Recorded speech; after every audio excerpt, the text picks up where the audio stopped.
Alhamdulillah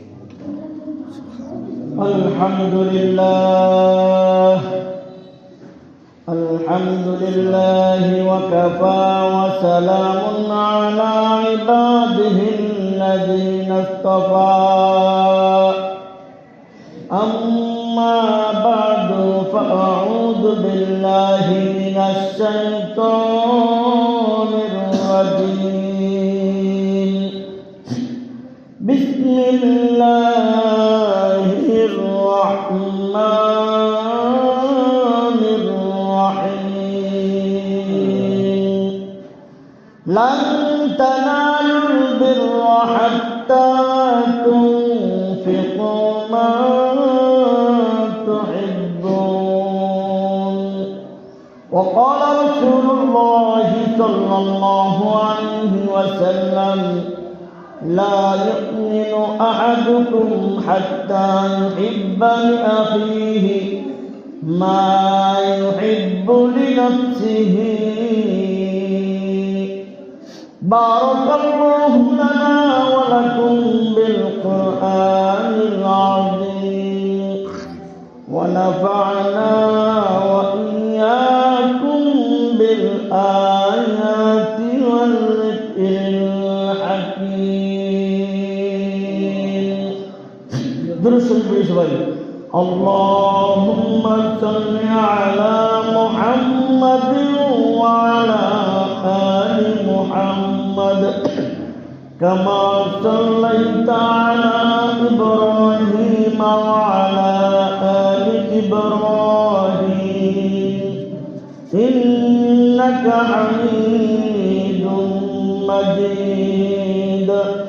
Allahumma barik ala Muhammad wa ala ali Muhammad kama barakta ala Ibrahim wa ala ali Ibrahim innaka Hamidum Majid. মুহতারাম হাজিরিন, মহান আল্লাহ রব্বুল আলামিনের দরবারে অসংখ্য শুকরিয়া। তিনি আমাদেরকে অত্যন্ত দয়া করে আজকে জুমার দিনে জুমার নামাজ আদায় করার পাশাপাশি কিছু দিন আলোচনা করার জন্য, শোনার জন্য পৃথিবীর সর্বশ্রেষ্ঠ স্থান মসজিদে আসার এবং বসার তৌফিক দান করেছেন। এজন্য দিল থেকে কালিমাটা শুকর আদায় করি, বলি আলহামদুলিল্লাহ।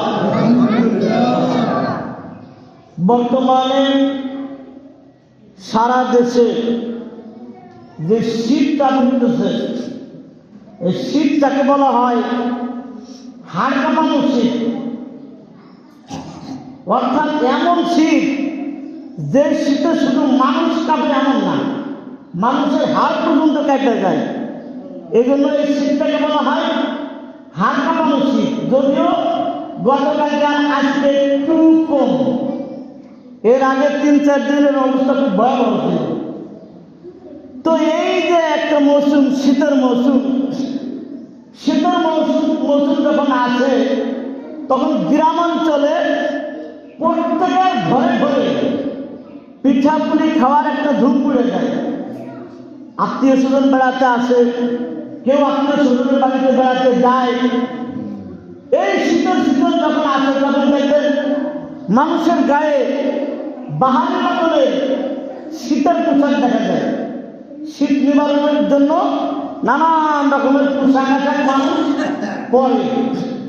কিন্তু বহু মানুষ আমাদের দেশে এখনো পর্যন্ত এমন আছে যারা শীত বস্ত্রের অভাবে প্রচণ্ড শীতে তারা মানবতার জীবনযাপন করে থাকে, খুব কষ্টের জীবনযাপন করে থাকে, কষ্টের জীবন।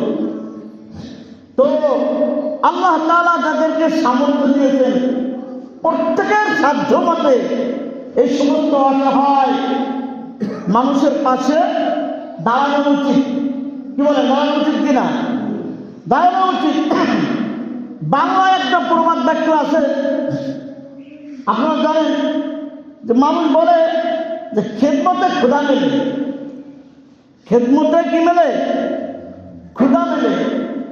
ক্ষুধা বলতে আল্লাহ তাআলাকে বোঝানো হয়েছে যে খেদমতে ক্ষুধা মেলে, অর্থাৎ সৃষ্টির সেবা করলে, আল্লাহ সৃষ্টির খেদমত করলে, সেবা করলে আল্লাহর সন্তুষ্টি, স্রষ্টার সন্তুষ্টি অর্জন করা যায়।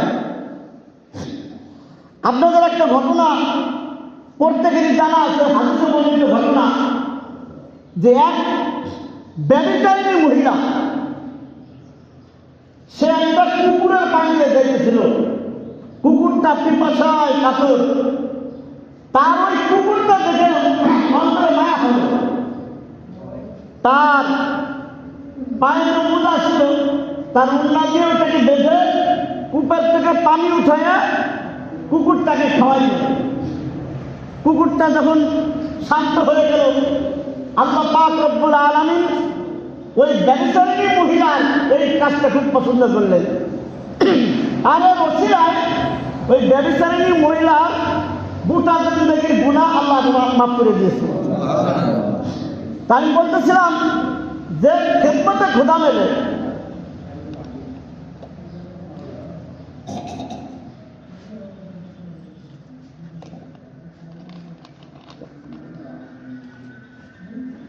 খেদমতে ক্ষুধা মেলে, এটার অর্থ হলো সৃষ্টির সেবা করলে, খেদমত করলে আল্লাহর সন্তুষ্টি অর্জন করা যায়, আল্লাহর সন্তুষ্টি পাওয়া যায়। আর আল্লাহর সন্তুষ্টি এটাই প্রত্যেক মুমিনের জীবনের পরম লক্ষ্য আর উদ্দেশ্য। আমরা যত ইবাদত বন্দেগী যা কিছু করি, উদ্দেশ্য কি? আল্লাহর সন্তুষ্টি অর্জন করা। আল্লাহ যদি একবার রাজি খুশি হয়ে যায়, সন্তুষ্ট হয়ে যায়, তাহলে তার দুনিয়াও সফল, আখিরাতও সফল। আর কারো প্রতি যদি আল্লাহ নারাজ থাকে, বেজার থাকে, অখুশি থাকে, তার দুনিয়াও বরবাদ, আখিরাতও বরবাদ। এজন্য মুজাহিদে আজম আল্লামা শামসুল হক ফরিদপুরি রাহমাতুল্লাহ আলাইহি, একজন প্রখ্যাত বুজুর্গ বাংলাদেশের, উনি একটা কথা বলছেন যে তুমি দুনিয়ার সব পাইছো কিন্তু আল্লাহরে পাও নাই। তাইলে মনে হয় যে তুমি কিছুই পাও নাই। আর তুমি দুনিয়ার সব হারাইছো কিন্তু আল্লাহরে পাইছো, তার মানে হলো তুমি দুনিয়ার সব পাইছো। তো একজন মুমিনের ইবাদত বন্দেগী যাই কিছু করুক না করে, তার আসল উদ্দেশ্য হলো আল্লাহর সন্তুষ্টি অর্জন করা, আল্লাহকে রাজি খুশি করা। তো সৃষ্টির খেদমত করলে, সৃষ্টির সেবা করলে মহান স্রষ্টা আল্লাহর সন্তুষ্টি অর্জন করা যায়।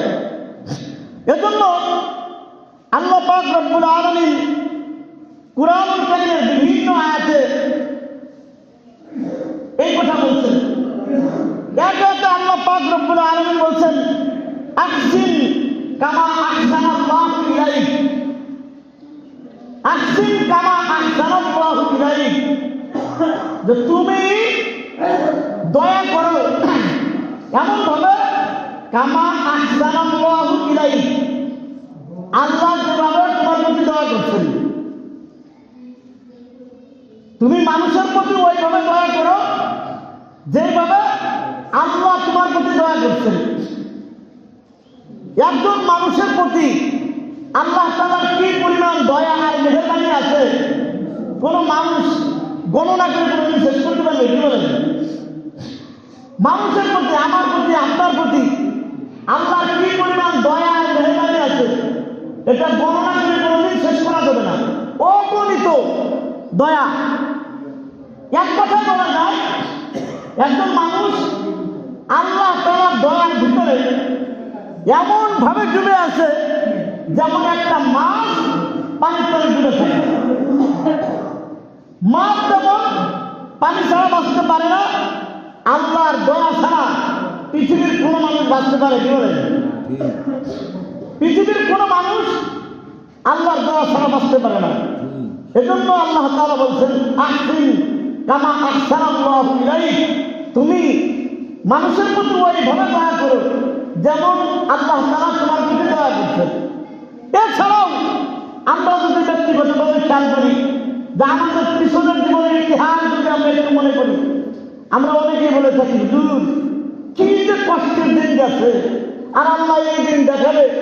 এটা তো কল্পনাও ছিল না। আলহামদুলিল্লাহ। তা আল্লাহ তাআলা যেভাবে আপনার প্রতি দয়া করছেন, আল্লাহ বলেন আহসিন কামা আহসানাল্লাহু ইলাইক, তুমিও মানুষের প্রতি ওইভাবে দয়া করো যেমন আল্লাহ তাআলা তোমার প্রতি দয়া করছেন। অন্য হাদিসের মধ্যে রাসূল আকরাম সাল্লাল্লাহু আলাইহি ওয়াসাল্লাম বলছেন, অন্য আয়াতে আল্লাহ তাআলা বলছেন ওয়ানফিকু মিম্মা রাযাকনাকুম মিন ক্বাবলি আন ইয়াতিয়া আহাদাকুমুল মাউত। আল্লাহ তাআলা আরেকটু বিস্তারিতভাবে বলছেন যে বান্দা, আমার দেওয়া রিজিক থেকে, আমরা যে রিজিক বন্টন করি, এই রিজিকের মালিককে কি বলেন? আল্লাহ তাআলা। রিজিক কে দিয়েছেন? এমনি আপনারা অল্প কয়েকজন মানুষ, তারপরে গোরস্থানের মধ্যে বয়ে দেন, কোনো কথার উত্তরই দেন না, তাহলে কথা বন্ধ করে দেবো? এই না শুধু যদি ঘুমাবেনি, তাহলে আর বাড়ি বিছানে ঘুমানো মানে ভালো ছিল। আমাদের রিজিকটা থাকে আল্লাহ তাআলা, আমাদেরকে আল্লাহ তাআলা রিজিক দিয়েছেন। আল্লাহ তাআলা বলেন আমার দেওয়া রিজিক থেকে তোমরা খরচ করো। ওই সময় আসার পূর্বে আন ইয়াতিয়া আহাদাকুমুল মাউত, যে তোমাদের কাছে মৃত্যু আসবে, তোমাদের কাছে মৃত্যু আসবে। এই মৃত্যু আসার আগেই আমার দেওয়া রিজিক থেকে তোমরা খরচ করো। আর মৃত্যু আসার পরে কি হবে? আল্লাহ তাআলা বলছেন আন ইয়াতিয়া আহাদাকুমুল মাউত ফায়াকুলু রাব্বি লাউলা আখখারতানি ইলা আজালিন করিব, যে আল্লাহ আরেকটু সময় দেওয়া যায় না? আমরা তো মনে মনে ভাবছি কালকে দান করব, কালকে ভালো কাজ করব, কালকের থেকে নামাজ পড়বো, আগামী রমজান থেকে রোজা রাখবো, আগামী বছর জাকাত দেবো, আগামী বছর হজ করবো, আগামী কাল এরকম করছে। হঠাৎ একদিন মালাকুল মাউত হয়েছিল। এজন্য আল্লাহ তাআলা বলছেন যে আমার দেওয়া রিজিক থেকে তোমরা খরচ করো। ওই সময় আসার পূর্বে যে তোমাদের কাছে মৃত্যু আসবে, আর মৃত্যু আসার পরে তারা বলবে যে আল্লাহ আর একটু সময় দেওয়া যায় না, আর কয়েকটা দিন সময় দেওয়া যায় না? তখন বলা হবে একটু সময় চাচ্ছি না, সময় দিয়ে কি করবি, হায়াত দিয়ে কি করবি? তখন বান্দা কি বলবে বা কি বলে আল্লাহ তাআলা কোরআনের আয়াত বানাই দিয়েছেন মানুষকে বোঝানোর জন্য। তখন সে বলে ফাসসাদাকা ওয়া কুন মিনাস সালিহিন, আল্লাহ সম্পদ যা আছে সব আল্লাহর রাস্তায় দান করে দেবে। ফাসসাদাকা, আল্লাহর রাস্তায় সদকা করবো, খরচ করবো। ওয়া কুন মিনাস সালিহিন, আর পাক্কা ইমানদার হয়ে যাবো, একদম ভালো মানুষ হয়ে যাবো। আল্লাহ একটু সময় দেওয়া যায় না? কিন্তু আল্লাহর বিধান হলো ইদা জাআ আজালুহা, যখন সময় হয়ে যাবে এক সেকেন্ড আর দেরি করা হবে না। যখন সময় হয়ে যাবে মৃত্যু, কারণ কোনো আর এক সেকেন্ড অপেক্ষা করা হবে? কি বলেন? যেই মুহূর্তে আল্লাহ তাআলা হুকুম করবেন ওই মুহূর্তেই তাকে নিয়ে দেওয়া হবে। তাই সে যত বড় ক্ষমতার অধিকারী হোক না কেন,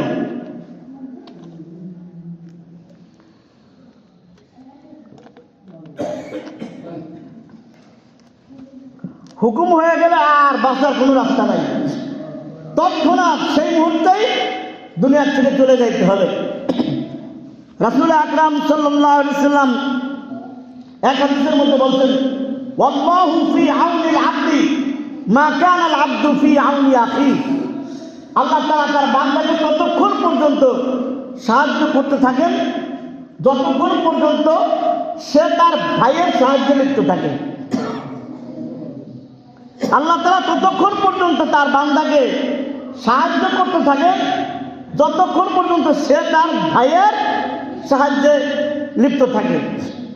অন্য হাদিসে রাসূল আকরাম সাল্লাল্লাহু আলাইহি ওয়াসাল্লাম আরো বিস্তারিত বলছেন আনফিক ইয়া আদম উনফিক আলাইকা, তুমি হে আদম সন্তান তুমি খরচ করো, তোমার জন্য খরচ করা হবে। আপনার আমার খরচ করা একরকম, আমি দেবো একটা, আপনি দেবেন একটা, আর আল্লাহ তাআলার খরচ করার শান আবার অন্যরকম। আপনি এক দেবেন আল্লাহ রাস্তায়, আর আল্লাহ খুশি হয়ে আপনাকে 10 দিয়ে দেবেন। সুবহানাল্লাহ বলবেন না? আপনি আল্লাহ রাস্তায় দেবেন কত? 1। এটা হলো বান্দার শান, আর মালিকের শান অন্যরকম। আপনি 1 দিবেন, আর আল্লাহ তাআলা 1-এর বদলায় দিয়ে দেবেন, 10 দিয়ে দেবেন। অন্য হাদিসের মধ্যে রাসূল আকরাম সাল্লাল্লাহু আলাইহি ওয়াসাল্লাম বলছেন, আহাব্বুন নাসি ইলাল্লাহি আনফাউহুম লিন-নাস। আল্লাহ তাআলার কাছে ওই ব্যক্তি সর্বাধিক প্রিয় যে মানুষের উপকারে আসে, যে মানুষটা অন্য মানুষের উপকারে আসে। উপকারী কিছু মানুষ সমাজে থাকে না, কি বলেন? তার দ্বারা সমাজের উপকার হয়, মানুষের উপকার হয়, সব দিক দিয়ে তার দ্বারা মানুষ উপকার লাভ করতে পারে। আল্লাহ তাআলার কাছে ওই ব্যক্তি সর্বাধিক প্রিয় যে মানুষের উপকারে আসে, তার দ্বারা মানুষ উপকার লাভ করতে পারে। আল্লাহ তাআলা এই দান আর সদকার মধ্যে কি ফজিলত, কি শক্তি আল্লাহ তাআলা লুকায় রেখে দিয়েছেন, সেটা আমাদের কোনো খবর নাই। সেটা যদি আমরা জানতাম তাহলে আমার মনে হয় আমরা দান করার জন্য পাগল হয়ে যেতাম। আল্লাহ তাআলা এমন এক শক্তি মানুষের সদাকার মধ্যে, দান করার মধ্যে লুকায় রেখে দিয়েছেন।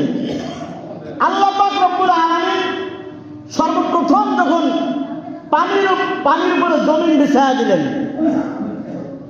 জমিনটা বিছানো হয়েছে কিসের উপরে? পানির উপরে। আল্লাহ তাআলা সর্বপ্রথম যখন পানির উপরে জমিন সৃষ্টি করলেন, তখন পানির উপরে যদি কিছু রাখা হয়, মনে করেন একটা বোল আপনি রাখছেন পানির উপরে, তখন কিন্তু সেটা দুলতে থাকে, হেলতে দুলতে থাকে।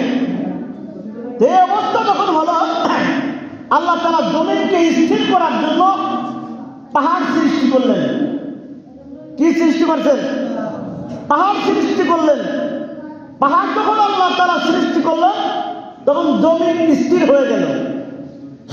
ফেরেশতারা এই অবস্থা দেখে, এই দৃশ্য দেখে আশ্চর্য হয়ে আল্লাহ তাআলার কাছে বলছেন, আল্লাহ আপনি কি পাহাড়ের থেকেও আরো শক্তিশালী কোন কিছু সৃষ্টি করছেন? আল্লাহ তাআলা বললেন, হ্যাঁ, এর থেকেও শক্তিশালী জিনিস আছে, সেটা হলো লোহা। সেই জিনিসটা কি? লোহা। লোহার মাধ্যমে পাহাড় কাটা যায়। আরো দেশে যারা গেছেন তারা দেখছেন যে বড় বড় পাহাড় কেটে কেটে নিচ দিয়ে রাস্তা বানানো হয়েছে। আল্লাহ তাআলা বললেন যে পাহাড়ের থেকেও শক্তিশালী জিনিস আছে, সেটা হলো লোহা। ফেরেশতারা আবার জিজ্ঞেস করলেন যে আল্লাহ, লোহার থেকেও কি আর কোনো শক্তিশালী সৃষ্টি আছে? আল্লাহ বললেন যে হ্যাঁ আছে, সেটা হলো আগুন। লোহা যতই শক্ত হোক না কেন, আগুনে দিলে লোহা কি হয়ে যায়? নরম হয়ে যায়। ফেরেশতারা আবার জিজ্ঞেস করলেন যে আল্লাহ, আগুনের চেয়েও কি আরো শক্তিশালী কোনো কিছু আছে? আল্লাহ তাআলা বললেন যে হ্যাঁ, আগুনের থেকেও শক্তিশালী জিনিস আছে, সেটা হলো পানি। আগুন যত বড়ই হোক না কেন, পানি ঢেলে দিলে শেষ। এবার ফেরেশতারা আবার জিজ্ঞেস করছেন, আল্লাহ পানির থেকেও কি আরো কোনো শক্তিশালী সৃষ্টি আছে? আল্লাহ বলেন যে হ্যাঁ আছে, সেটা কি? সেটা হলো বাতাস। আল্লাহ তাআলা ফেরেশতারা আবার জিজ্ঞেস করছেন, আল্লাহ তাহলে বাতাসের থেকেও কি আরো শক্তিশালী কোনো সৃষ্টি আছে? এইবার আল্লাহ তাআলা বললেন যে হ্যাঁ আছে, বাতাসের থেকেও শক্তিশালী সৃষ্টি আমার আছে, সেটা হলো আদম সন্তান। তারা কারা? আদম সন্তান, বনি আদম। এর থেকেও আরো বেশি শক্তিশালী। যে সমস্ত বনি আদম ডান হাতে দান করে আর বাম হাত পর্যন্ত জানতে পারে না, এই সমস্ত বান্দারা ওই বাতাসের চেয়েও আরো বেশি শক্তিশালী। এখন আপনারা মনে মনে ভাবতেছেন, হুজুর আমরা যারা গত সপ্তাহে, এর আগের সপ্তাহে সবার নামে নাম লেখাইলাম, তাকে আমরা কি লস করলাম নাকি, না ভুল করলাম? দান করার পদ্ধতি দুটো আছে। একজনের ডান হাতে দিলাম, বাম হাতে জানতে পারলো না, এটাও এক রকমের ভালো, এটাও ঠিক আছে। আবার আর একটা সবার সামনে দিলাম, ওইটাও আর এক রকমের ভালো, এটা কোথাও আছে কিভাবে?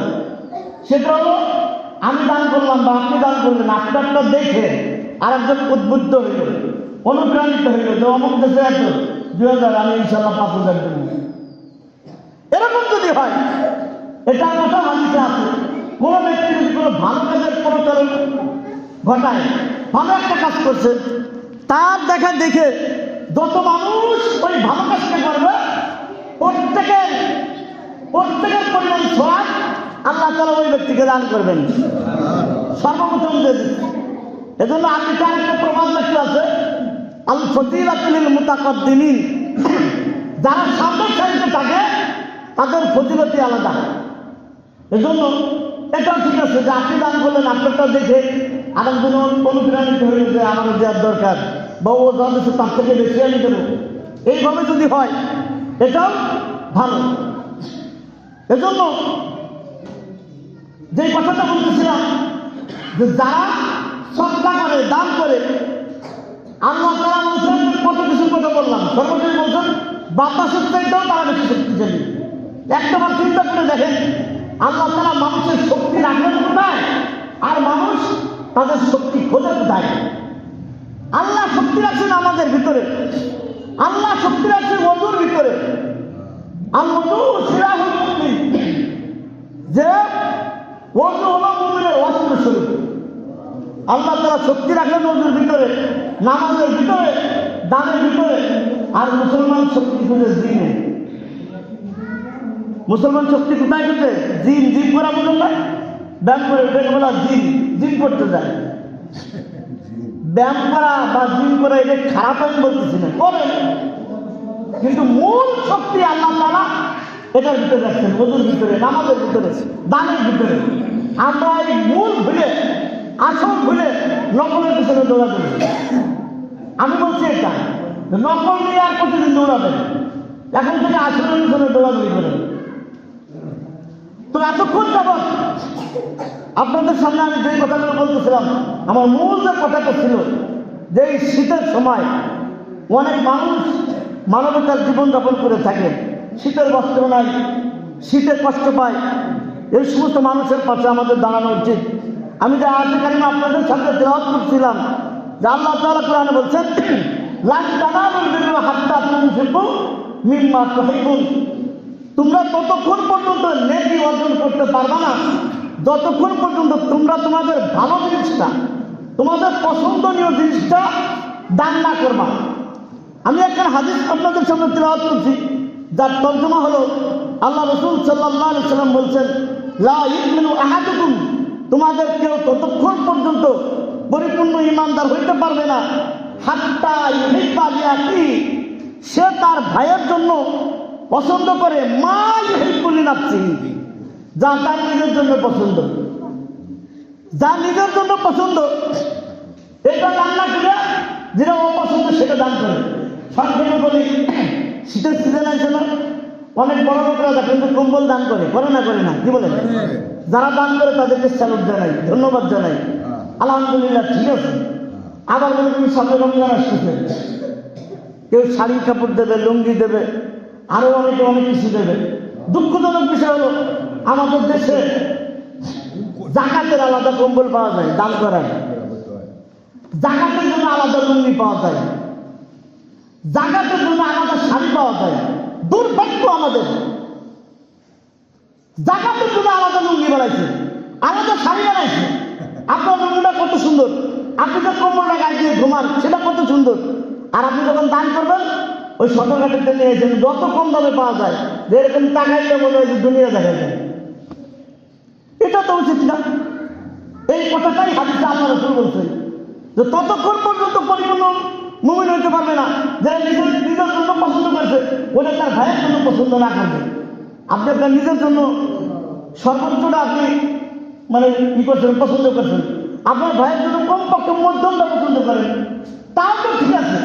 মধ্যমের চাইতে যদি নিম্ন স্তরে নেমে যান, ওটা দান করা আর না করে এক সমান কথা। এজন্য যারা দান করেন তাদেরকে ধন্যবাদ জানাই, আলহামদুলিল্লাহ, শুকরিয়ার বিষয়। তবে দান করার ক্ষেত্রে আমরা এতটুকু খেয়াল রাখার চেষ্টা করব, যে একটা কম্বল তো দিলাম, এটার দ্বারা যাতে তার শীত নিবারণ হয়, একটা লুঙ্গি দিলাম যাতে সে কিছুদিন পরতে পারে, একটা শাড়ি কাপড় দিলাম যাতে সে কিছুদিন পরিধান করতে পারে। এমন লুঙ্গি, এমন শাড়ি আর এমন কম্বল দিচ্ছেন ওই যে জানালার যে গ্লাসের মতন, এই পাশে ওই পাশে দেখা যায়। এরকম গরিব মানুষের ধোকা দিয়ে না। আরেকটা জিনিস আমাদের সমাজে শুরু হয়েছে, মনে করেন যে একটা শাড়ি দান করবে, একটা কাপড় দান করবে, মনে করেন দান করবে একটা ছবি জন্য, মানে 50 জনে আছে না নাই? নেতায় ডাকাতটা বাড়িয়েছে, আসে যে সে কম্বল দান করবে, শাড়ি দান করবে, লুঙ্গি দান করবে, সারা দুনিয়ার সাংবাদিক সব এক জায়গায় নিয়েছে, এরকম ধৈর্য ছবি তুলুন। কার জন্য করলেন? মানুষ দেখানোর জন্য যদি দান করে থাকেন তাহলে দুনিয়ায় বাহবা মাশাআল্লাহ যা পাইছেন আলহামদুলিল্লাহ, আখেরাতে আর কিছু পাওয়া লাগবে না। আখেরাতে যদি কিছু পাইতে হয় তাহলে আল্লাহর সন্তুষ্টির জন্য দান করতে হবে। আল্লাহ রাসূল যেইভাবে দান করতে বলছেন ওইভাবে দান করতে হবে। আপনি যেটা ব্যবহার করেন অত দামি না হোক, কমপক্ষে মধ্যমটা ব্যবহার, একদম নিম্ন স্তরে যাতে নেমে না যায়। আর এমন জিনিস ক্রয় করবে না, জাকাতের শাড়ি, জাকাতের লুঙ্গি, জাকাতের কম্বল, এরকম যেন আমাদের মন মানসিকতা পচে না যায়। দুর্ভাগ্য আমাদের, জাকাতের ওরা আলাদা লুঙ্গি পাওয়া যায়, জাকাতের শাড়ি পাওয়া যায়, জাকাতের আলাদা কম্বল পাওয়া যায়, গরিব ফিরে দেওয়ার জন্য আলাদা কম্বল বানা দিচ্ছে। নাউজুবিল্লাহ মিন যালিক। কে বলছে আপনারা এত পচা মন মানসিকতা নিয়ে চলতে? এই মন মাইন্ড আমাদের চেঞ্জ করা দরকার, পরিবর্তন করা দরকার। আল্লাহ পাক রব্বুল আলামিন আমাদেরকে তৌফিক দান করেন। এতক্ষণ যা কিছু বললাম প্রত্যেকের সাধ্য মতে যে কোনো ভালো কাজের সাথে থাকবেন তো ইনশাআল্লাহ। আল্লাহ তাআলা আমাদেরকে থাকার তৌফিক দান করুন। বিশেষ করে একটা কথা না বললেই নয়, গত 2 জুমাও ইনশাআল্লাহ বলা হয়েছে আলহামদুলিল্লাহ। আগামী 22শে জানুয়ারি আমাদের মাদ্রাসার মাহফিল, দেশের শীর্ষস্থানীয় 2 জন বক্তা আমরা আনতেছি আলহামদুলিল্লাহ। উন্ডা আসবেন, তো উন্ডা যেন এসে কষ্ট না পেয়ে যায়, আমরা যদি মাহফিলটা সুন্দরভাবে সম্পন্ন করতে পারি, এই দায়িত্ব আমাদের না, কি বলেন অন্য ধর্মের মানুষের, কি বলেন? আমাদের দায়িত্ব। বিশেষ করে আমরা এই এলাকায় যারা বসবাস করি, আমাদের দায়িত্ব। ভালো কিছু যদি হয় সারা দেশে, সারা এলাকায় বাংলাদেশ একটা মাহফিল হচ্ছে, মাশাআল্লাহ আলহামদুলিল্লাহ, শোনার মতো, দেখার মতো সেই একটা মাহফিল হচ্ছে। আর যদি বদনাম হয়, বদনাম কিন্তু আমাদের বদনামের মানুষ বলবেন গেছিলাম জুতোয় নেই। এই বদনামের ভাঙিদাটা আমরা কেন না শুনি। এজন্য আমরা যেভাবে পারি আমরা সেইভাবে মাহফিলের সহযোগিতা করার চেষ্টা করব। টাকা দিয়ে, পয়সা দিয়ে, বুদ্ধি পরামর্শ দিয়ে, শ্রম দিয়ে। আপনি শ্রম দেন, শ্রম না দিতে পারেন বুদ্ধি পরামর্শ দেন, এইভাবে করলে ভালো হয়। টাকা পয়সা তার সামর্থ্য আছে, সামর্থ্য অনুযায়ী দান করেন। এর কোনোটাই না মনে আমি চিন্তা করলাম দেখি কেমন করে, দেখা যাক না, দেখালো আছে না, কি বলে? কোনোভাবেই সহযোগিতা করলো না, বুদ্ধি পরামর্শ দিল না, শ্রমও দিল না, টাকা পয়সাও দিল না, একটু দোয়া করলো তাও করলো না। আরো মনে ভেবে বসে দিচ্ছে, দেখি মাহফিলটা কেমন মাহফিল হয়, কেমন না কেমন হয় দেখুন। আর ভাই কার ক্ষতি করলেন আপনি? নিজের ক্ষতি নিজে করলেন, নিজের পায়ে নিজে কুড়াল মারলেন। এমন মন মানসিকতা আমাদের না হয়। আমার কথা যদি কেউ কষ্ট হয়ে থাকেন তো এবার মাফ করে দিয়ে আল্লাহ তাআলা সুন্দরভাবে আমাদের মাহফিলটাকে সম্পন্ন করার তৌফিক দান করুন। যে কোনো ভালো কাজে যার যার সাধ্য মতে অংশগ্রহণ করার, সহযোগিতা করার তৌফিক আল্লাহ তাআলা আমাদেরকে দান করুন। ওয়া আখিরু দাওয়ানা আলহামদুলিল্লাহি রাব্বিল আলামিন। কোনো কথা আছে ভাই?